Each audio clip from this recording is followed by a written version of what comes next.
Pananagutan kita. Pero kahit kailan, hindi kita pwedeng ibigin. Oo, aminin ko. Mahal kita. Nang dahil sa salapi mo. At nang dahil sa pag-ibig ko sa'yo, handa akong pumatay at mamatay. Katawan ko lang ang minahal mo at hindi ang pagkatao ko!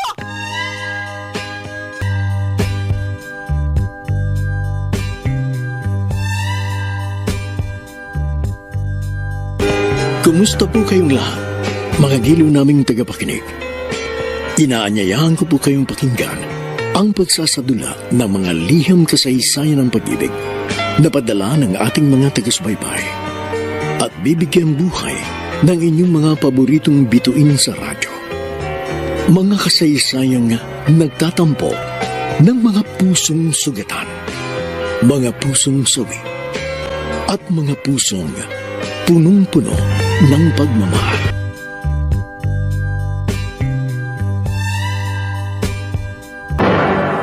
Inay, bakit niyo kami iniwan agad? Hindi ba namin kaya? Kailangan mo namin kayo.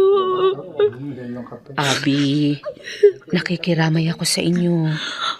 Aling Pilar, sabi niya, mamimili lang daw siya ng mapagsasaluhan namin para sa birthday ko.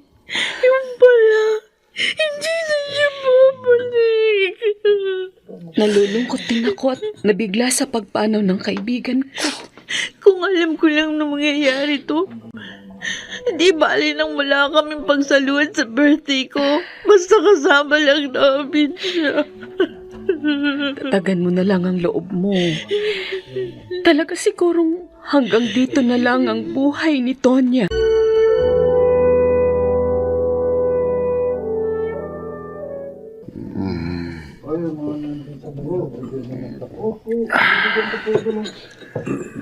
Bakit, Tonya? Bakit mo ako iniwan? Kailangan pa kita. Paano na kami ngayon ng ating mga anak? Gardo, marami-rami na yan na inom mo. Tama na yan. Masakit, Desto. Mahal na mahal ko si Tonya. Ngayon, parang hindi ko alam kung paano pang mabubuhay nang wala siya. Huwag ka sanang panghinaan ng loob. Alalahanin mo, nariyan pa ang 3 anak niyo ni Tonya. Mas kailangan kanila ngayon. Si Abby, dapat hindi na lang siya ipinaganda ni Tonya. Buhay pa sana ang asawa ko. Huwag mo sana siyang sisihin. Dahil tulad mo, nasaktan din siya sa nangyari. Itay, nailibing na po si Inay. Nakaalis na rin yung mga nakipaglibing. Hindi pa po ba tayo uuwi? Mauna na kayo. Iwan niyo na ako. Ayoko pang iwan ang asawa ko. Pero gabi na po. Iwan niyo na ako! Ako na lang uuwing mag-isa. Hihintayin na lang namin kayo sa sasakyan. Halika, halika. Nay, kabong braso ko po. Nasasaktan ako. Kung ayaw mo masaktan sa akin, huwag matigas ang ulo mo. Opo. Umuwi na kayo. Iwan niyo na ako!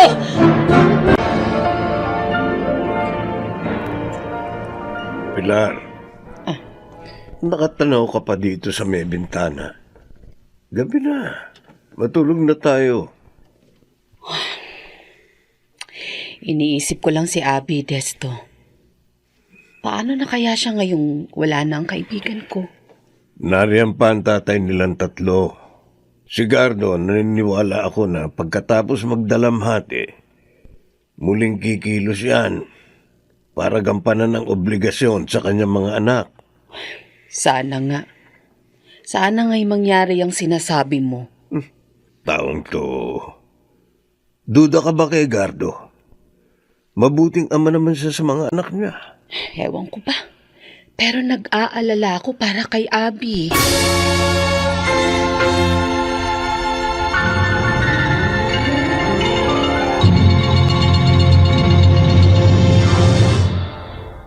Tay, tawag niyo raw po ako.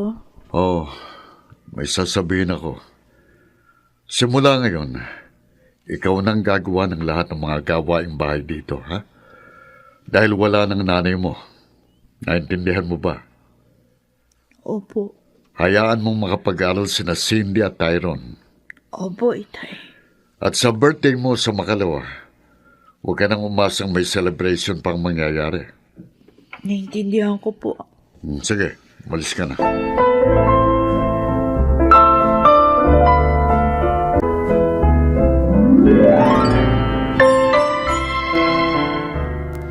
Ayan. Nakabili na ako ng Pride detergent. Tamang-tama ito sa mga labahin ko. Magsisimula na ako maglaba. Sasabihan ko na lang si Cindy magsaing. Cindy! Cindy! Ano ba yun, ate? Nanonood ako eh. Magsaing ka muna. Ang dami ng labahin ko, oh. Tingnan mo. Eh sabi ni Itay, ikaw nang gagawa ng lahat dito ah. Eh bakit mo ko inuutusan? Nagpapatulong lang ako. Para mapadali yung mga gawain. Para pagkatapos ko maglaba, kakain na tayo. Eh importante yung pinanonood ko eh. Magsaing ka muna bago ka maglaba dyan. Eh bakit ba ayaw mo sumunod? Hoy, ate mo ako ha? Tsaka ba't ka ganyan? Ikaw naman ganyan dati ha? Susumbong kita kay Itay. Sasabihin ko sinisigawan mo ako, pinipilit mo ako. Itay, bakit niyo po ako sinampal? Bakit? Dahil hindi ka marunong sumunod sa akin. Di ba sinabi ko na sa'yo, ikaw nang gagawa ng lahat ng mga gawain dito? Sinusunod ko naman po kayo eh. Walang yun. Nagsisinungaling ka pa, ha? Ha?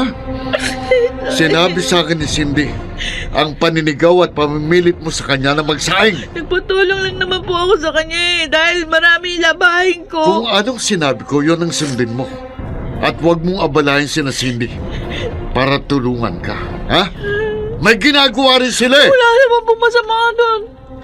Dati naman nagtutulungan kami nung buhay pa si Inay. Iba na ngayon. Dahil patay ng nanay mo.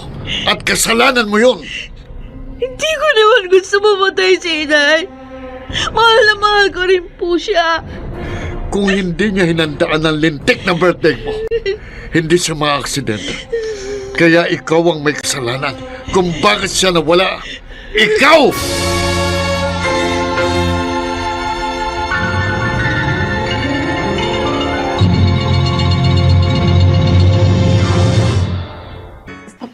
Si Abby itong makakasabay ko, ha? Mukhang malungkot siya. Babatiin ko nga. Abby! Abby! Ay, kayo po pala, Aling Pilar. Pupunta ako sa palengke. Ikaw, saan punta mo? Doon din po. Ay, mabuti. Magkakakwentuhan tayo habang patungo ron. Oh, kumusta na kayong lahat ngayong wala na si Tonya? Napakalungkot po. Malaki ang pinagbago mula nung mawala si Inay. Ay, masasanay din kayong magkakapatid na gumawa sa bahay. Dahil nga wala na kayong ina. Kaya nyo naman yun eh. Magtulungan lang kayong tatlo. Ako lang naman mag-isang nagagawa ni Itay sa bahay. Ha? Opo. Ibig mo sabihin, hindi ka tinutulungan ng mga kapatid mo?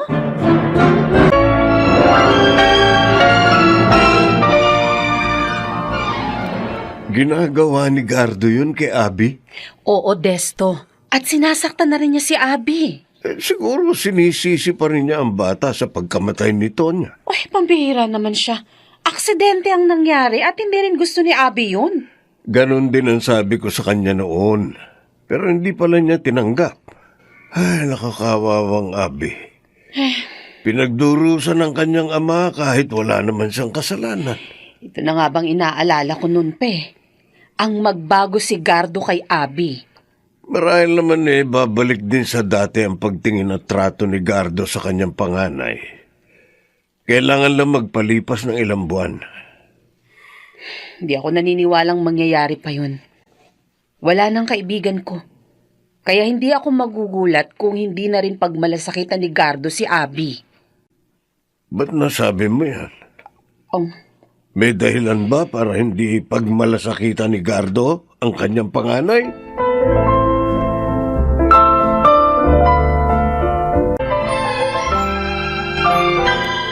Malapit ng pasukan.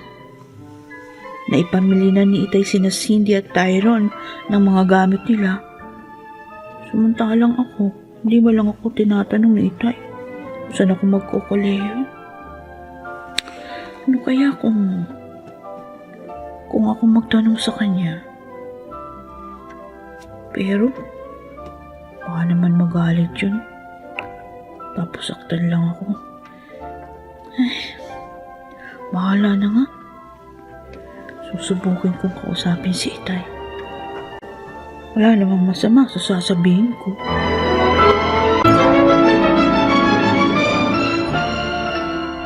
Oh, alis na ako, Abi. Po, Ang bahay, huwag mong pababayaan, ha? po, Maging ang mga kapatid mo. opo. Ah, Tay, Hmm. may gusto lang po sana akong itanong sa inyo. Ano ba yon? Bilisan mo at baka mahuli ako sa trabaho. Kasi po malapit na yung pasukan. O ngayon, Saan po ako magkukuleyo? ano? At sino naman ang nagsabi sa'yo mag-aaral ka pa? Ibig niyo sabihin, hindi na po ako magka-college? Hindi na. Hindi ba't sinabi ko na noon pa? Ikaw nang gagawa ng mga trabaho dito sa bahay? Kaya ko naman pong gawin yun kahit na nag-aaral ako. Basta makapag-aral lang ako. Hindi na kita kayang pag-aralin. Hirap na ako eh. Total naman tapos ka na ng high school. Kaya huminto ka na. Hayaan mong makatapos naman sina Cindy at Tyron. Pero Itay... Huwag kang matigas ang ulo mo! Tatamaan ka na sa akin!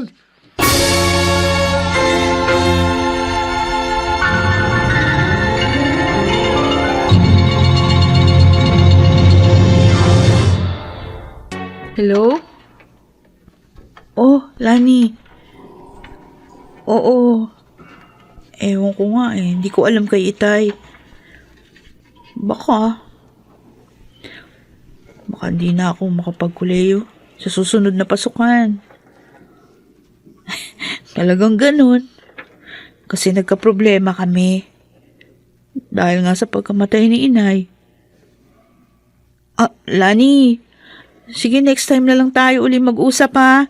May gagawin pa kasi ko eh. Okay. Bye. Kakaingit naman si Lani. Buti pa sila. Makakapag-aral pa rin. Maaabot nilang kanilang mga pangarap. Samantalang ako, di ko alam kung matutupad ba ang mga pangarap ko. Kasi, galit sa akin si Itay.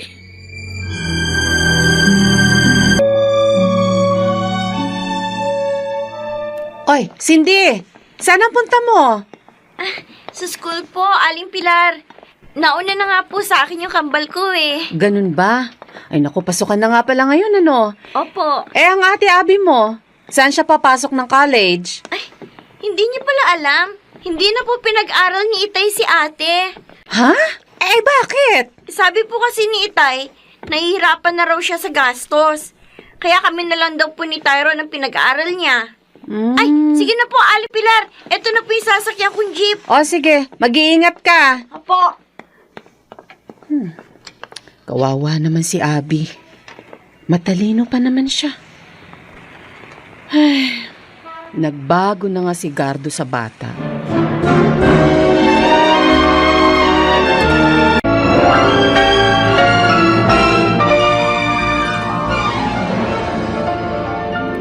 Saan ba tayo pupunta, Gardo?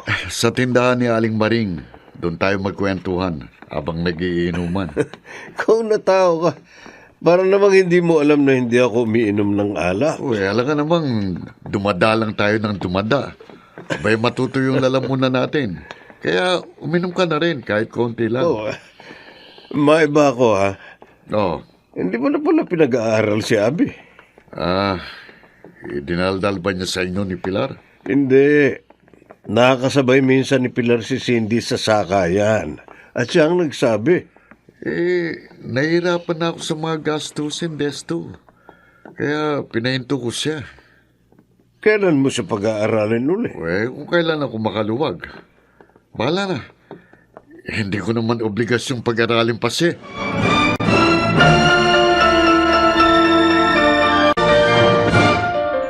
Yun ang sinabi niya sa akin, Pilar. Ay, lalo lang tuloy ako naawa kay Abby. Oo nga. Ginawa na siyang katulong ni Gardo. Paano pa kaya siya makakatapos ng kolehiyo niyan? Teka, may naisip ako eh. Ano yun? Sabihin mo sa kanya, kumuha ng vocational course. Walang gastos yun. Oo nga no. Sa pamamagitan nun, magkakaroon siya ng maayos na trabaho. At pwede na niyang pag-aralin ng sarili niya. Hayaan mo, sasabihin ko ito agad sa kanya. Pupunta ako sa kanila bukas na bukas din.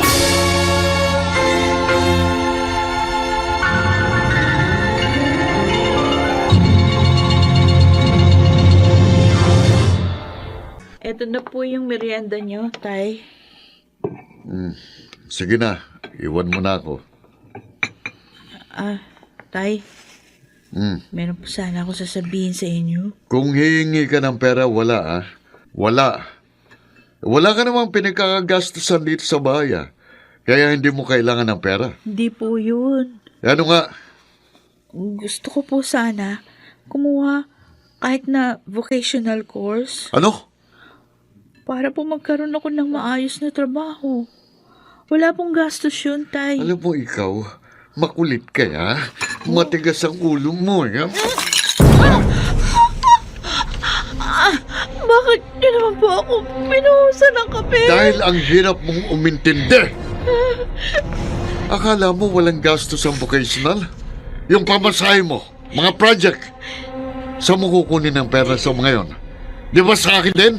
Ilang buwan lang naman po yun. Pagka po may trabaho na ako, matutulungan ko na rin po kayo. Itong bahay ang intindihin mo at ang mga kapatid mo. Yun ang gusto kong itulong mo. Paano ko naman po matutupad yung mga pangarap ko? Kung lagi lang po ako dito sa bahay. Masagot ka pa? Kapag hindi ka tumigil ng kasagot, itong plato at basong ihagis ko sa mukha mo!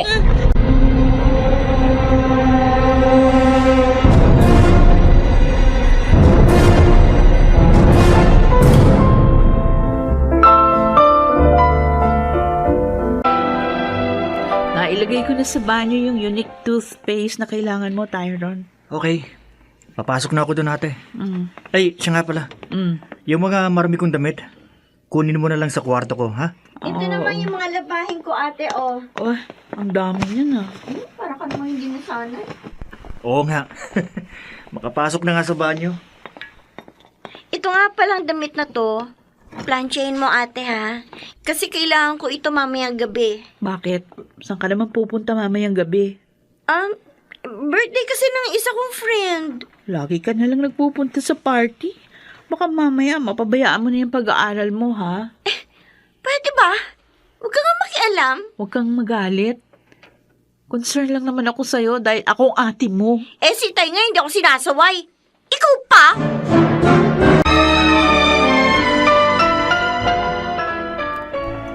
Bakit hindi ka na naman papasok, Cindy? Nahihilo na naman ako, Tyron, eh. At saka, parang...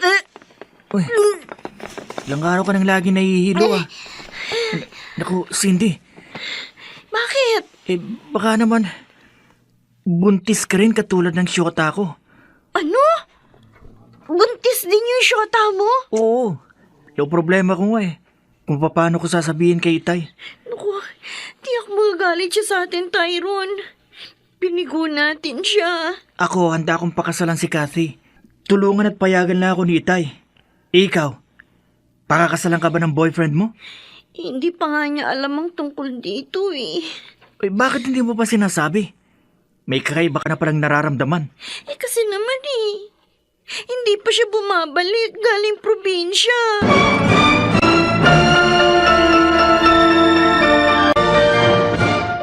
Halika na, ate. Sumabay ka na sa amin magmerienda ni Tyron. Oo nga, ate. Ha? Ay, hindi pa ako tapos sa ginagawa ko dito. Mamaya na lang yan. Halika na, ate. Kumain na muna tayo. Oh, sige. Oo nga eh, gutom na nga rin ako. Ayun. Eto, kumuha ka ditong pansit at garlic bread. Masarap to. Salamat.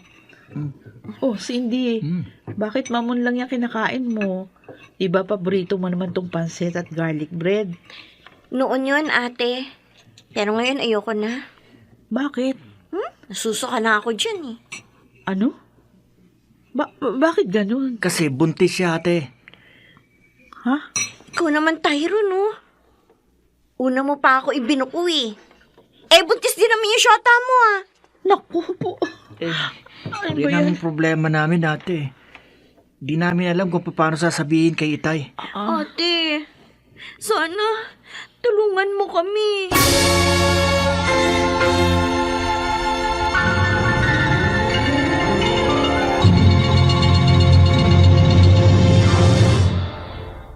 Anong meron? Bakit parang nagtitipon kayong tatlo dito sa sala? Tay, meron po sana kaming sasabihin sa inyo. Ano ba ang drama to, Cindy? Tyron, nahawa na ba kayo dito kay Abby? Hindi po drama. May problema po mga kapatid ko. Ano ba ang problema nyo, Cindy, Tyron? At bakit kailangan isangkot nyo pang babaeng ito? Tay, Ah, sorry po. Sana huwag kayong magalit. ano nga? Buntis po ako. Ano? At ikaw, Tyron, ano naman ang problema mo? Tay, buntis pong nobya ko. Ano? Mga walang ya kayo. Pinag-aaral ko kayo, yung pala puro kalokohan lang ginagawa nyo. Sorry po, Itay. Sorry! Tay, huwag po kayong magalit. Anong wag? Tama po mga kapatid ko. Kailangan po pakasalan ni Tyron yung girlfriend niya. At si Cindy naman. At si Cindy naman, dapat pakasalan rin ang nakabuntis sa kanya. Wala po siya, Tay. Anong wala? Tinakasan na po ako. Oh, Diyos ko. Ano ba itong ginawa mo, Cindy? Ano? Ay, tinabraso ko pa na sasaktan. Talaga mo siya. Baka kung paano dinadala niya. Mga walang ya kayo. Tama na po, Itay. Ikaw na babae ka. Kasambot ka nila, no? Ha? Ha? Record! Kasambot ka nila sa panluloko sa akin. Hindi po ako kasabot! Kanina ko lang naalaman lahat! Sinungaling! Tama na po. Huwag mong saktan si ate. Anong wag?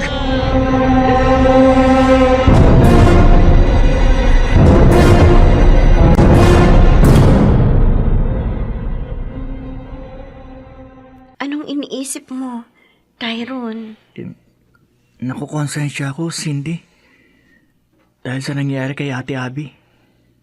Bugbog sarado siya dahil sa atin. Huwag mo nang intindihin yun. Ang mahalaga, alam na ni Itay ang lahat. At tutulungan pa rin niya tayo.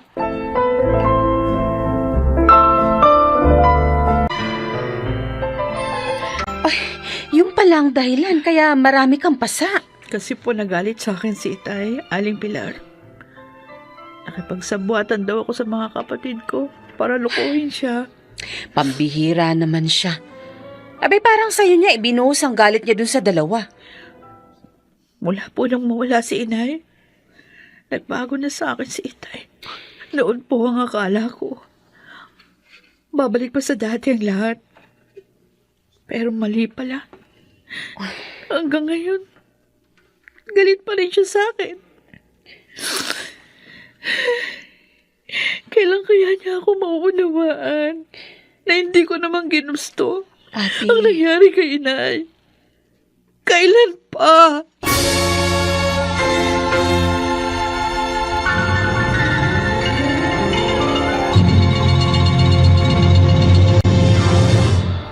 Ano? Ginulpi ni Gardo si Abby? Bakit? nagalit daw si Gardo dahil kinonsinti raw ni Abby ang kanyang mga kapatid upang lokohin siya. Paano naman siya niloko? Ganito kasi yon. Nagpatulong kasi yung dalawa kay Abby para sabihin kay Gardo yung problema nila. At alam mo ba kung anong problema? Itong si Cindy nabuntis at hindi mapanagutan ng lalaki. Huh? At si Tyro naman, nabuntis yung nobya niya. O anong kasalanan ni Abby doon para bugbugin niya? Yun na nga eh. Alam mo, naawa ako sa kanya nang makita ko kanina sa kanila. Para kasing sa kanya binuhos ni Gardo ang galit dun sa dalawa. Paano mo naman nakausap si Abby? Dumaan ako kanina doon. Tinempohan ko na wala yung magkapatid. Nabalitaan ko kasi na may gulong araw dun sa bahay nila. Kaya inalam ko. Sobra na talaga ang kaibigan natin. Inalila na nga si Abby, sinasaktan pa. Pinigilan mag-aral. Ngayon, ginawang shock absorber. Desto, ano kaya kung kausapin natin si Gardo? Ilang beses ko nang pinaliwanagan yun, Pilar, pero ayaw makinig. Alam ko na. Sabihin natin na ipapasok natin ng trabaho si Abby. Para makalaya na yung bata sa kanya. Saan naman natin siya ipapasok? May alam ka ba? Oo, kay Loleng. Tamang-tama. Naghahanap siya ng tauhan ngayon. Kaya lang... Sige na. Awang-awa na talaga ako sa anak ni Tonya.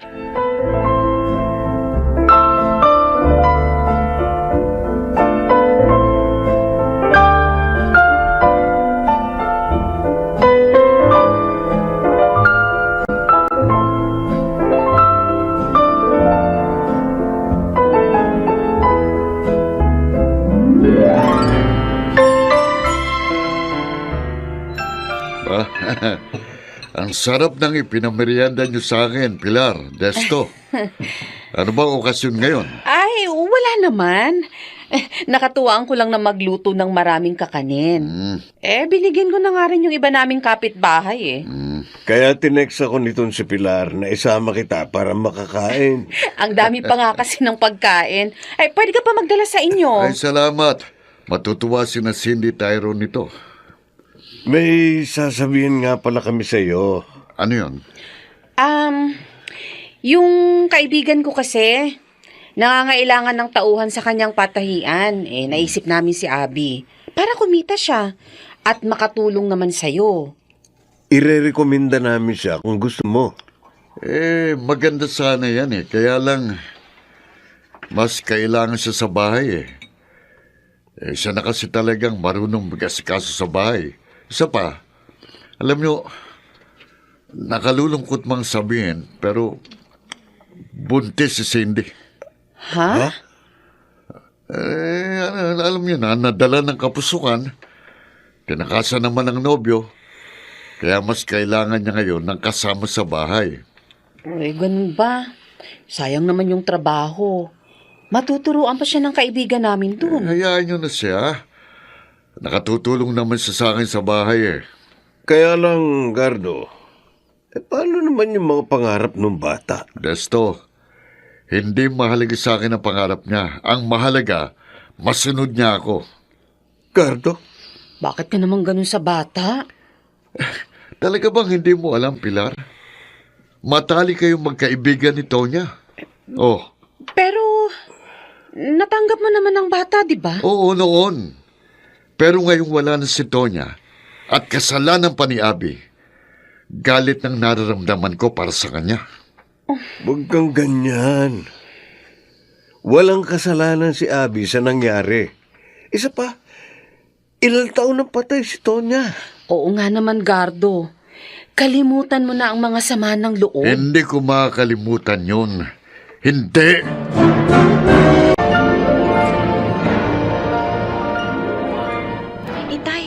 Ano na po nangyari sa lakad ninyo ni Tyrone? Pumayag naman ang mga magulang ng nobya niya. So, sustentuhan na lang muna ang magiging anak namin ni Kathy. At pag nasa tamang edad na, tsaka na kami magpapakasal. Wala ka na palang problema, kambal. Huwag mong tawanan ang gusto ng pinasok nyo. May problema pa rin ang kakambal mo dahil magkakaanak na siya. Mas mabigat na responsibilidad yon. At ikaw naman, Cindy, ihanda mo sarili mo. Dahil malapit ka ng maging ina, hindi madali yon. Opo. Kaya nga si Abby, kahit kinukuha ni na Pilar para magtrabaho, hindi ko pinayagan.